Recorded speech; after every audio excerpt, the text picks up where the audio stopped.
Rajoli project ఉంది. అక్కడ భూజ్ నిర్వాసితులకు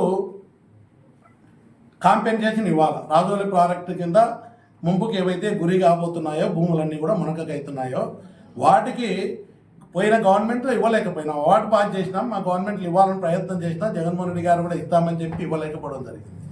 రైతులందరూ కూడా లోకేష్ గారిని కడప జిల్లాకు వచ్చినప్పుడు చంద్రబాబు నాయుడిని కలిశారు. మాకు ఇట్లా డబ్బులు ఇవ్వక ఇబ్బంది పడుతున్నాం, అవార్డు పాస్ అయింది, అమ్ముకోలేకపోతున్నాం, అండ్ మాకు పెంచి రేట్లు ఇవ్వాలంటే పెంచి ఇస్తామని చెప్పినారు. లోకేష్ చెప్పినారు, చంద్రబాబు నాయుడు గారు చెప్పినారు. ఇక్కడ కూటమి అభ్యర్థిగా ఉన్నటువంటి ఆదినారాయణ రెడ్డి గారు కూడా ఊర్లలోకి వచ్చి 12 లక్షలు ఇస్తున్నారు ఎకరాకు. కూటమి వస్తానే చంద్రబాబు నాయుడు లోకేష్ చెప్పినారు 24 లక్షలు మీకు డబ్బులు కాంపెన్సేషన్ ఇస్తామని చెప్పినారు రాజోల కింద ముంపు కొరే భూములన్నిటికీ కూడా.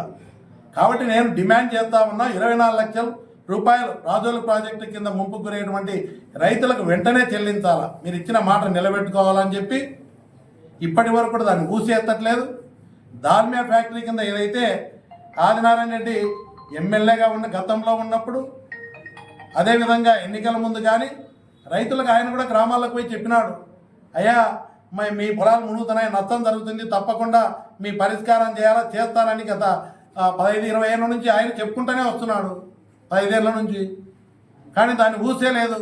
తీరా పబ్లిక్ హీరింగ్లో గ్రామాలకు ముందు రోజు పోయి ఏం చెప్తాడు, నేను మీ పక్షాన్నే, మీ సమస్యల పరిష్కారం అయితేనే, లేకుంటే కనుక ఫ్యాక్టరీ ఇక్కడ నడవని అని చెప్పినాడు. తీరా పబ్లిక్ హీరింగ్కి వస్తే ప్రజల పక్షాన చేయకుండా ప్రజలకు అన్యాయం జరిగే విధంగా ఆ రోజు నవాపేట కానీ దుగ్గనపల్లె కానీ తలమంచిపట్నం కానీ చిన్నకొమెల్ల కానీ ఈ గ్రామాలకంతా కూడా అన్యాయం జరిగే విధంగా పబ్లిక్ హీరింగ్లో ఫ్యాక్టరీకి అంతా బాడినాడు ఆదినారాయణ రెడ్డి గారు. మీకు తెలియదా? బాగా తెలుసు ఆయనకు.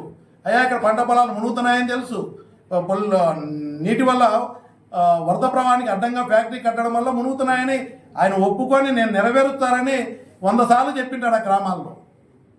కానీ తీరా పరిష్కారం అయ్యేది మేము ఒక 5 ఏళ్ళు 6 ఏళ్ళు పోరాటం చేసి అవి అధికారుల దృష్టికి తీసుకుపోయి పోయిన గవర్నమెంట్లో జగన్మోహన్ రెడ్డి గారి దృష్టికి తీసుకుపోయి లోకాయుక్త కేసి ఇరిగేషన్ డిపార్ట్మెంట్తో రిపోర్ట్లు ఇప్పించి ఇది దాల్మియా ఫ్యాక్టరీ వల్లనే నష్టం జరుగుతున్నాయి, పంట పొలాలు మునుగుతూ ఉన్నాయి, దుగ్గనపల్లె గ్రామం మునుగుతూ ఉందని రిపోర్ట్లు ఇస్తే పబ్లిక్ హీరింగ్లో ఆయన చేసింది ఏంటి? ఫ్యాక్టరీకి అనుకూలంగా జరగాల్సిందే. కలెక్టర్ కూడా చెప్పేసినాడు. ఏం చెప్పినాడు? ఇవన్నీ వాస్తవాలే అమలు చేస్తామని. ఇప్పటి వరకు కూడా ఊసే లేదు.